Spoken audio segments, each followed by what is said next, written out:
statistics aside, even what one is seeing anecdotally, which is just in your peer group, within friends and family, there is an incidence or a case of cancer almost everywhere. How concerned are you about these statistics? Are we right, therefore, in calling this an epidemic? And what explains this exponential rise in cases? Yeah, I think I'll second what Dr. Shikhande said to some extent.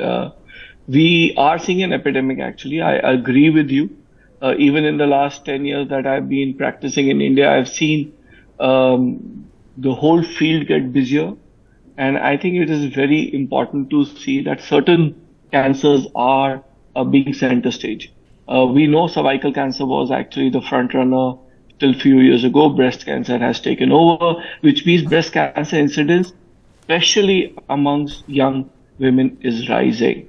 We do know that lung cancer remains center stage and is increasing rapidly. And we are seeing these patients in and out of our clinics. And the other one which concerns me is colon cancer, which I think in India is rising very rapidly in front of our eyes. And to some extent, Dr. Shikhande is right that there's a lot of factors that we can attribute to that, including diagnostic ability, which has gone up hugely in the last decade, in the last 5 years, in fact.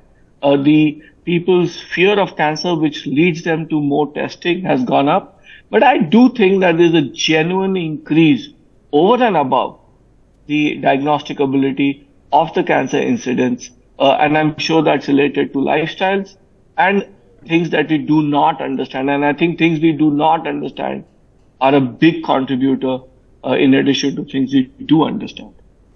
Right. So largely if we say that, the cause behind cancer and why somebody is affected by cancer remains a mystery, are we right in still calling it a mystery? I do believe so. I do believe so. All right. I do believe that it remains a mystery, but it's not only a mystery. I do think the lifestyle, lack of exercise, obesity, as this paper said, high glycemic index, smoking for sure. I mean, look at the lung cancer proportion. This is not by 4 times, 40 times more.